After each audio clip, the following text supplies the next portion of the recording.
Good morning everyone and welcome to Androidizen Live episode 5. On this week's show we've got an exclusive for you.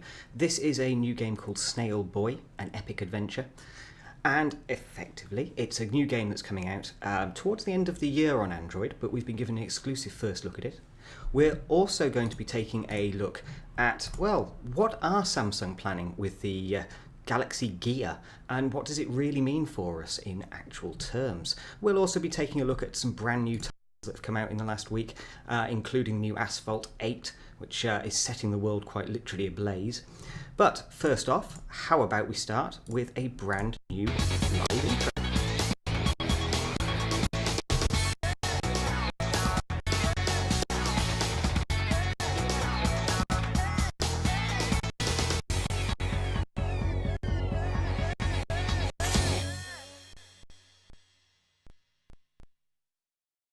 Back, and on this week's show, as I've already highlighted, we'll be taking a look at a brand new game called Snail Way that's coming out towards the end of the year. But let's kick things off with an absolutely visceral racing experience, which is Asphalt 8 Airborne. This is easily one of the best games to have come out on Android this year. It may very well be a benchmark title for every game that comes out over the remainder of 2013. Certainly the physics model on display here, the lighting, the texturing, and the just general speed of the game are absolutely unsurpassed by any other title currently on Android. This is demo footage coming from the Galaxy S4, and it's actually running on the Google Experience edition of the Galaxy S4. That basically means it's Android 4.3 that you're seeing here, and it takes full advantage of OpenGL ES 3.0. Now, that's basically a mobile version of OpenGL 3. Now, what this really gives us is better texture compression, better lighting effects, and so on. And what it adds up to is a really console quality experience sat on our Android devices. It does require a GPU in your smartphone that supports OpenGL ES 3.0 in full. What we've seen is a few smartphones coming through where they're not actually fully supporting OpenGL ES 3. What they're actually doing is fudging it a little bit by including some elements of OpenGL ES 3 through a plugin framework. Now, effectively, if you have any Android smartphone, you can certainly attempt to run this game. But the faster the smartphone you have, the newer the smartphone you have, the more likely you are to be able to take full advantage of the new whizziness. Now, like I say, you need to have Android 4.3. So right now, that's Google Experience Edition phones and the Nexus 7 2013. If you want the very best super high-res graphics with everything ticking away with the new lighting model and texturing model, etc. If you've got an older Android device, the game still looks fantastic. It still plays really well and it's incredibly fast and fluid, but you won't be getting all of the cool whizziness. What you certainly will be getting is one of the best racing games ever released, a game that pretty much pays worship to Burnout, the Need for Speed titles, etc., but has its own kind of feel to it, which is uniquely Asphalt. A lot of people have been grumbling a little bit about how the drifting works in Asphalt, and what I would say is, and purely because I've just been playing this game recently, think of Asphalt 8 as being a lot more similar. That's awful grammar, I apologise, but imagine it's closer to Wipeout in the way that the drifting model works. And that is to say that when you actually drift in Asphalt 8, you don't drift as such. It's almost like the car locks on to a position in the road and your back end goes out. And now that actually allows you to pivot almost round the bends rather than drifting on them as such. And it's a much similar, I found, to Wipeout 2048, a game I've been playing a fair old bit as I've been researching, how close we're getting to, Android basically taking over from things like the PlayStation Vita, the 3DS. There's still a gap, but Asphalt 8 certainly closes that gap remarkably and actually adds stuff that things like the Vita just cannot do, or certainly we haven't seen demonstrated yet on the Vita. The physics model that you're seeing here, for instance, with a large amount of debris flying off the car and being animated in real time with its own physics model, is absolutely fantastic and something that we've not really seen done on any of the other mobile platforms, as it were. Certainly we haven't seen that on Vita. Now, as I say, with this particular game, it's all about absolute raw speed, but also about grabbing air as well and pulling off these absolutely insane stunts. The frame rate at times can dip up and down. Now, in part that might be the ROM I'm using, but I don't think so. I think there's an awful lot going on screen with this particular game, and at times it does chug a little bit, but it's not massively noticeable. It's strange. What you tend to find is it's something that happens around the outside of the frame, whilst your car itself still feels like it's got that fluidity to it. And, you know, it's not overly distracting, and it only happens at certain times. Mostly, I would say, when you've got quite a few cars in front of you or banging into each other, and the physics model's having to take over quite heavily, and it obviously puts more of a strain on the CPU and the GPU to keep up. Let's now move on to our exclusive this week, which is Snail Way. Now, this is probably going to be one of those hot titles towards the end of the year. It's graphically superb. The texturing is just absolutely gorgeous to look at, and the gameplay is really clever as well. It's a puzzle game where you are a snail, a boy snail, if it matters, who's had his shell stolen, and now you're a little bit slug-like. You're going to have to try navigate the levels, pick up slime, exit the levels, and ultimately reclaim your shell.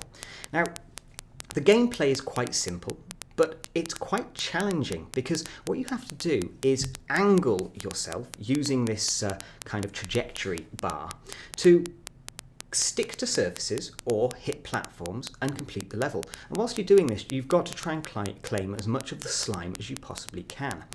The more slime you capture, the better score you're going to get at the end. But you're also on a timer as well. The faster you complete a level, the better score you're going to get. So it's all about planning ahead on each of your moves, making sure you execute them well to get onto the right pad, hit the slime at the right angle, etc., so that you're not wasting time as you're navigating through the levels. I say, the game's not out yet. It will probably be debuting on iPhone first. Boo. But I think the game is going to be well worth the wait, and we should see this before the end of 2013. It's due for release on iPhone, iOS, probably towards the end of September. It's the last time I'm going to mention that. But the Android release is to be announced. But there's a lot to love here, and more importantly, as a small independent development team, they have shown a great amount of care and attention to detail, some of the most beautiful level design you've ever seen, and the texturing is absolutely incredible. It reminds me a lot of a game called Stay Alight that I reviewed a couple of weeks ago. It's got that same kind of ultra high resolution graphics going on that looks like people have spent a lot of time working on it. This is not a game that's just been slapped together on a weekend by some young developers. It's by a team who are really taking this seriously. And it shows. The animation of your snail is brilliant. The way he flips through the air, sticks to surfaces, and ultimately meets his untimely end should you get it wrong, it's just beautifully done. It is a beta at the moment that's being put out to journalists so that we can take a look, talk about it a bit, maybe give a bit of feedback. And at the moment, I would say the game is actually very solid for this stage of its release, for a beta release. There are a few twitches, as it were, with the way the snail and you interact to actually pull up this trajectory bar. At times, it kind of feels like it's not quite understanding where your finger is. Either that, or I'm not completely understanding, as you can see there, which way I need to drag to actually bring up the bar. Sometimes you're left kind of doing that quite a bit and you'll accidentally jump and die. These are things that will most likely be tightened up before release. Overall, Snail Boy is shaping up to be a phenomenal looking game, and certainly the gameplay is really, really fun. It was one of those titles where you sort of think, I'm going to just play through this for half an hour or so, and you're still there about an hour later going, oh, where did the time go? It's got that whole just one more level thing going on, or just going to have to try and collect that last piece of slime, going to replay that level. Everything you kind of want from this kind of puzzle game, that replayability, that continuous challenge. The fact that we have that timer there that's obviously impressing on us that we need to complete these levels as fast as possible, it keeps that replay value going. Certainly going to be one to keep an eye on when this is released. I will let you know as soon as I know a firm release date for Android. So let's have a look at another. It was an interesting one. I know it made a bit of a splash when it landed last week, but it left me a little bit cold, I have to say. This is Telekinetic Kyle. The idea is you are called Kyle, you're telekinetic, and you have to navigate these puzzle-based levels. using blocks and things around the environment to trigger traps or allow yourself to jump and navigate around. The main problem I found was that the animation wasn't particularly brilliant, and it's strange. Kyle is kind of like this cel-shaded animated dude, but if you look at the other character that appears in the background, he looks much more like a full 3D render, and textured like a normal 3D character would be. So it feels a little bit jarring. And again, the opening animation as well, whilst was awesome to look at, to have this kind of fully rendered 3D intro, it wasn't particularly great looking on Kyle as a character. The anti-aliasing was all wrong, for instance, and it just made kind of a disconnect almost between these quite gorgeous 3D environments that have been textured normally and Kyle, who looks like he was ripped out of something like South Park. It just left me feeling a little bit jarred to begin with. The overall concept is good. This idea that you pick up these various blocks and you drop them around and you pull levers and so on is really cool. But at times, the physics model actually gets in the way, and it ends up leaving you kind of pressing on the screen, attempting to drop blocks, and things aren't really happening. And at times, the things you have to actually jump on, if you don't get the placements exactly right, you kind of end up just banging your head on a block. The gameplay could be brilliant, but it just feels like it needed a couple more months of polish potentially just to solve some of these little glitches. As an overall game, I enjoyed it. But like I say, it was marred by a somewhat sort of dubious QA experience where a few more months of polish I think could have really helped with this title. Overall though, not bad, but not one I can see myself coming back to play over and over again. Now, shameless cash-in of the week goes to CocaCola and PlayStation by Sony.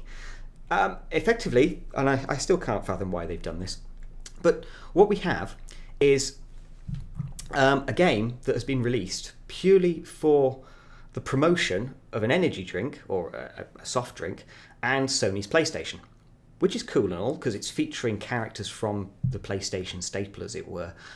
But it's such a flimsy excuse to integrate something like Coca-Cola that it's bizarre. It really is. Effectively, it's an endless runner at this stage, with a couple of twists. So the endless runner part has you as Nathan Drake running to collect these various items of gold and also bottles of Coca-Cola. Yes, why? I mean, it's bizarre. So you've got these bottles of Coca-Cola that you have to collect. If you collect enough bottles of Coca-Cola, I'm going to stop saying that now, it's going to sound like advertising. But if you collect enough of these bottles, you can then enter a mini-game which features someone else in the PlayStation All-Star catalogue. Cool, you might think. But it's all just done in such a bland way, and it's just Temple Run, but with a marketing scheme built in. It really is just a shameless cash-in.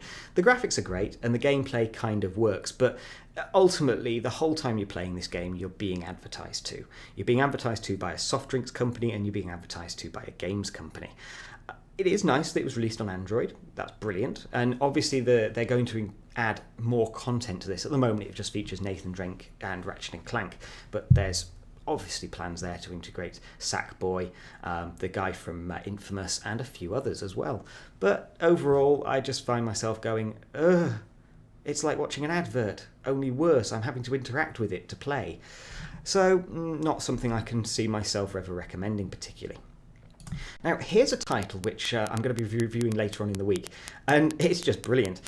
It's called Smash the Office Pro, I think, or Smash the Office, and the whole idea, basically, is you're an angry guy with a baseball bat.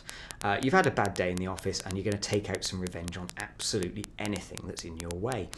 You're on a timer, and you have to smash your way through these offices before the timer runs out, building up as many points as you possibly can. You gain multipliers, there are fancy weapons and power-ups and all sorts of craziness. As you earn coins, you can then use those coins to unlock levels faster, power-ups and so on. It's the usual kind of thing. But the overall gameplay is just really fun. And, you know, it keeps you replaying because you're on this time limit, and once your timer runs out, that's it, you're going to have to restart. It's just great. And the graphics are really fun, and the whole thing just hangs together really nicely in a way that, you know, I haven't really seen from one of these kind of games before. As you can see there, the graphics are just brilliant, and it's got a real sense of humour to it, which I really like. Plus, the guy kind of looks like me, so hey, you know, that's always bonus points. Now, another title which I found to be really fun, even though it probably shouldn't be, is Reckless Getaway. And the idea is you're a bank robber. Brilliant. You've got a fast car and you have to get away from the police. The levels themselves are actually really varied, and whilst it might look initially like, oh, you're only driving on a road and avoiding things, you can actually move off the road and onto dirt tracks and all sorts of craziness.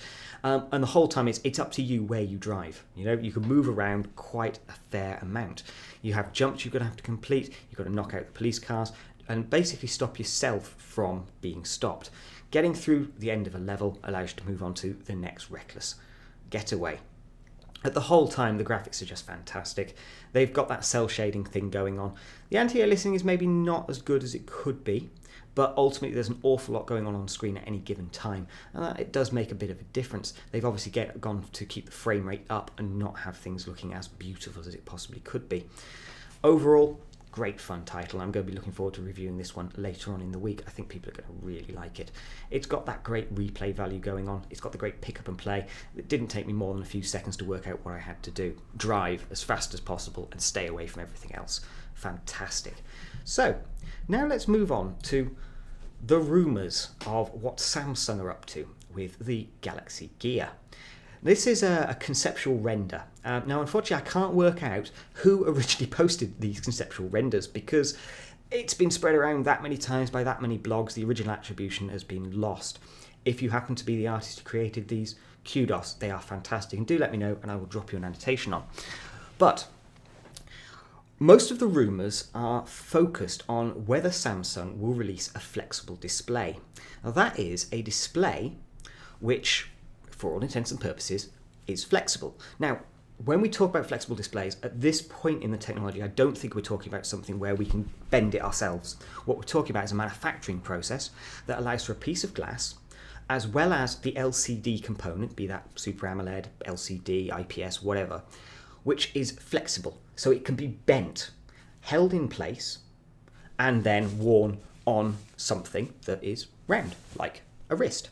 So in the case of a smartwatch, what we're likely to see is rather than having just a very small square, just like we would normally have a watch, instead we have something that wraps round. So it allows for more of the wrist to be used for information display. Very Minority Report, very Oblivion. I'm in a Tom Cruise stick here. He does seem to do movies that tend to have a lot of future tech concepts in there. So, you know, if you've seen his latest movie, I think it's Oblivion, he has this band on his wrist which allows him to pull up information. It's something we've seen in an awful lot of sci-fi movies. Potentially, that is where Gear could go over the next 3 to 5 years. It won't be that at launch. What it's more likely going to be, and I still don't actually think we're going to see a flexible display from Samsung this year. I think the technology, whilst it's ramping up, it's not ready for prime time. It won't scale yet at manufacture.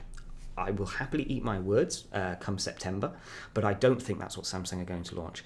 If they do, it's only going to be a very minimal amount of flex. For instance, what we may find is that we have our smartwatch and our main face is a flat, effectively, and towards the corner of the actual display, we then have a small area of curved glass, a curved display, which then provides edge information like headlines, alerts, and so on. But the actual flexible part of the technology, as it were, it won't be over the entirety of the screen. It's more likely, I think, going to be on just one cornered edge. So just on an edge there, for instance. So if you imagine that you're looking at your wrist, you don't have to turn your wrist like that. Just having your wrist in its most natural position gives you access to a stream of information, your alerts, your emails, weather, and so on. That, for me, is where I think the technology will be this year, purely because we've been talking about these displays for such a long time now. Everything takes a while to ramp up, and especially when you're talking about something as complex as curving a display. It might sound like a really easy thing to do, but it's not, because we're dealing with light at the end of the day, and light scatters in different ways. If you curve a display, the light, the glass that has been curved across the top of the display, is going to refract the light at different ways. So you're actually going to end up with a worse picture. Maybe you'll see more pixels, for instance. We don't really know until we actually get hold of these displays, but ultimately that is the potential technical difficulty they have to deal with. How do you keep the light even when a person is looking at something which is actually curved? Effectively, those pixels have to be curved as well within the screen. You can't just lay them out flat very small. You've got to do all sorts of clever technology to actually give yourself something that can be looked at from those kind of appropriate viewing angles. Don't think we're going to be there yet this year. The reason for that is purely because trying to curve a display to that degree is going to take a fair more iterations of the design. You're also looking at something where, because of manufacturing and so on, they are not going to take a risk of trying to manufacture that many displays. It's much better to start off with a small amount of curvature, check your technology, and then scale it up from there, effectively manufacture out through the problem. I believe that we will see a smartwatch this year from Samsung. That's pretty much obvious. The rumours are pointing to it. We know it's coming. What is in doubt is what the spec of this thing is going to be. Now, for my mind, the current rumoured specs, as it were, and this is another conceptual render, you can see something that looks a little bit more like this edge here, where you would have this additional information. If you look up on the top band, for instance, you can see a small chunk, and that could very well be an edge display there, with a slight curvature, an indented curvature to it. That would make much more sense in many respects than having something that is convexed, a more concave screen. This is something that we've not really been touching on much in the discussions, that everyone tends to think these are going to be a convex screen, so they're going to pop out sort of like that. But actually, that may very well be more suitable as a watch. Something that allows the glare of the screen, the glare of sunlight, as it were, to actually be minimised by tipping effectively the inner point of the screen inwards and curving the outer edges, thus providing a better overall view and less glare. We'll see. Now, the spec-wise, the early rumoured specs that we've been hearing suggest that Samsung are going to put two interesting things into this Galaxy smartwatch. The first one is a camera, which I kind of just go, why bother? I've got a camera in my pocket. It's a smartphone. The other one is GSM. Maybe it will have GPS as well. We will see. I don't think so, though, because I think that's really going to hammer the battery. But if they do put GSM receivers into these, so effectively it becomes a smartphone as well as a smartwatch, I'm kind of going to be going, pass. Let's not bother with this device.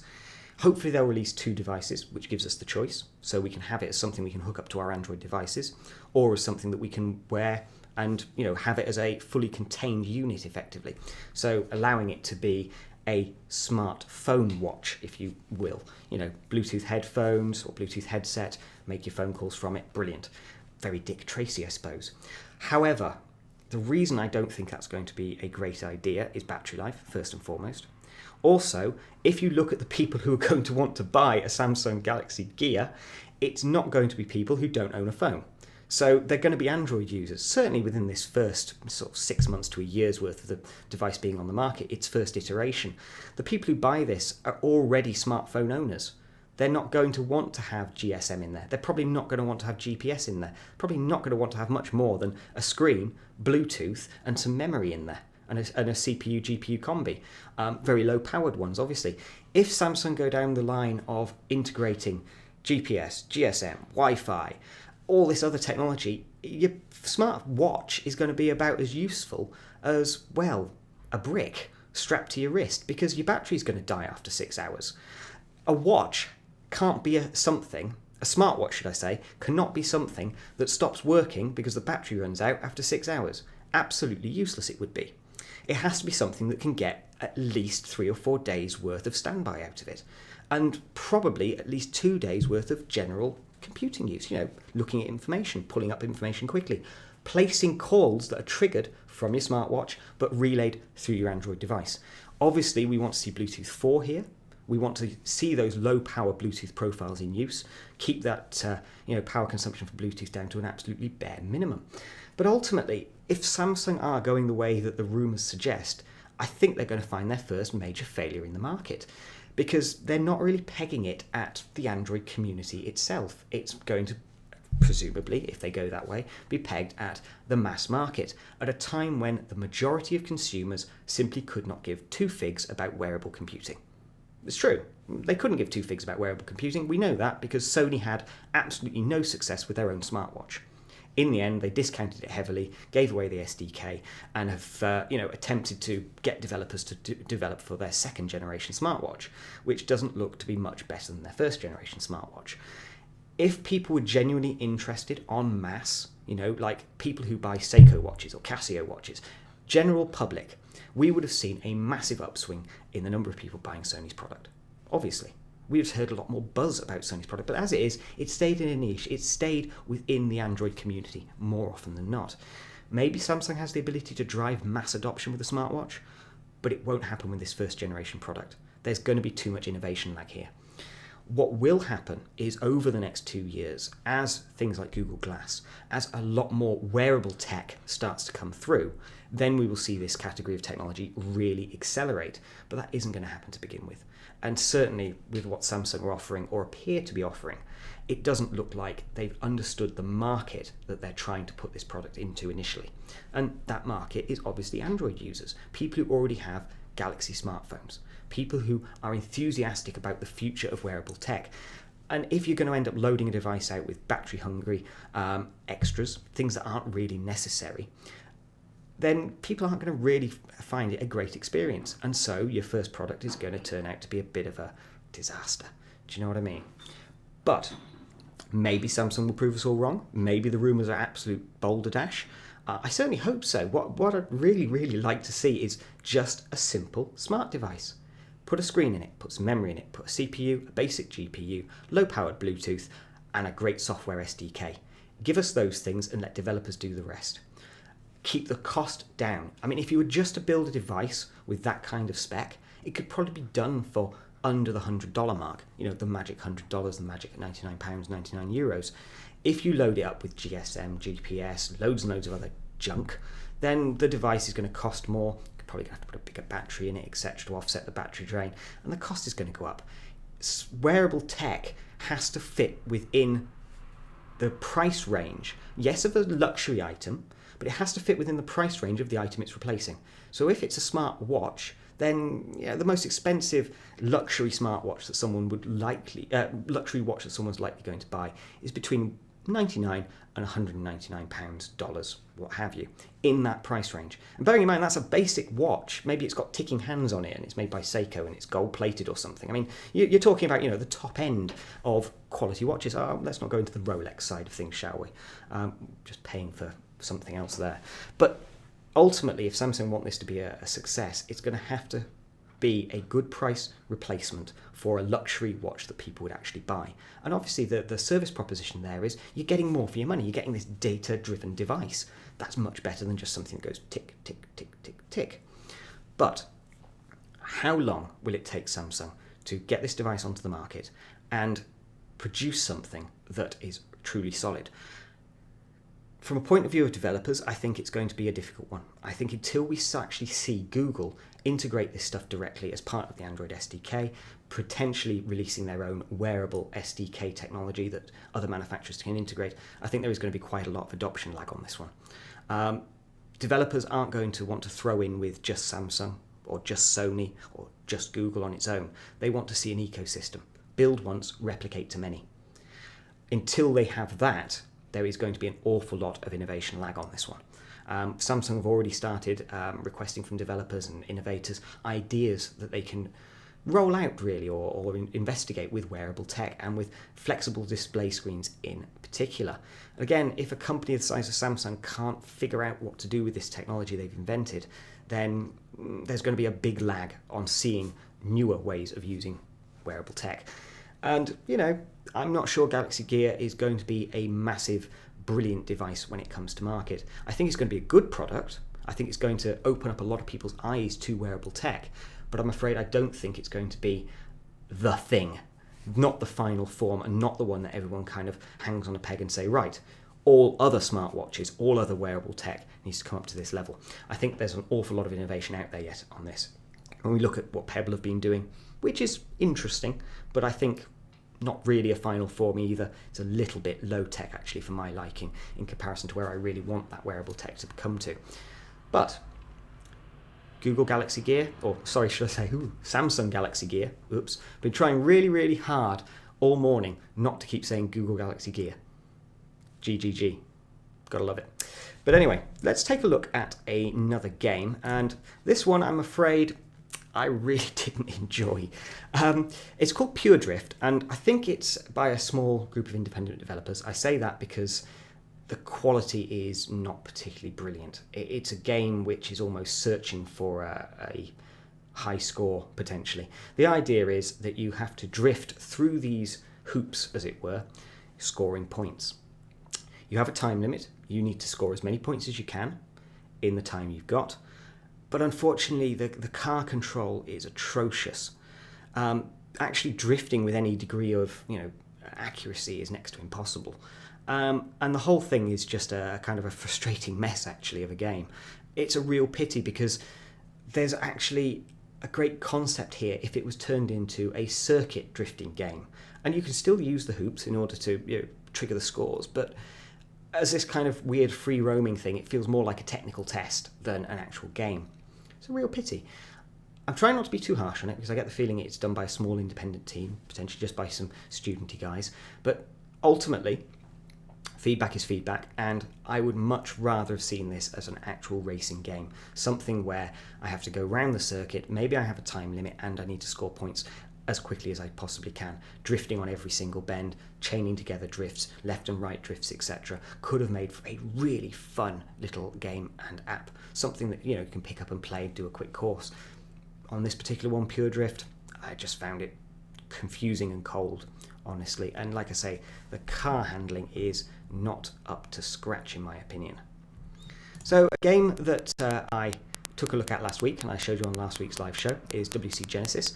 And honestly, you've got to go and check out this game because, strangely, very few people checked out the video. Certainly fewer than would normally have a look at one of my video reviews. Normally, that means that people just aren't interested in the game. We've noticed this a few times, where it's almost like the premise of the game itself, and if there's not been any awareness out there of this particular title, then people are less likely to have a look at the video in my sub feed. Now, my subscriptions feed. But guys, you have to check out these games because the reason I post them is usually because they stand head and shoulders above other titles released that week or over the last month, and they haven't been given the attention that they actually deserve by the Android gaming community. There's a lot of really good fun here. It's a challenging game. It's not the sort of game you're going to pick up and instantly be awesome at. You're going to have to work at it. You're going to have to learn your way around the game, the power-ups and so on. And honestly, do go and check out WC Genesis because it's a cracker. Very few games come out that run across a wide range of Android devices, certainly not as well as this one does. They've gone for slightly lower resolution textures, for less complicated 3D models, and what it means is that even smartphones from a couple of years ago can play this game really well. We had it up and running on a Galaxy Note, fairly old device now, a couple of years old. It was absolutely fine. Likewise, Galaxy S3, Note 2, S4, obviously with the S4 it's going to be fantastic, but overall it's just a really fun game and one that's well worth having a look at. Like I say, just because it might have simpler graphics, just because maybe you haven't heard of the title buzzing around the web, doesn't mean it's not worth playing. There are thousands of games released probably every 6 months, probably even thousands every month actually, but many of them are of low quality. This one is not a low quality game. It's certainly not a cheap game that has been put together on the fly just to get it into a Play Store. It's a game they spent a lot of time thinking about and developing, and it's well worth checking out. So go and have a look on Google Play, WC Genesis. Well worth playing and a really, really great fun time. So that brings us to the end of this week's live show. Do let me know in the comments if there's any particular games you'd like me to look at next week, if you've got any feedback, and as always, stay tuned. We'll be back in 2 weeks' time.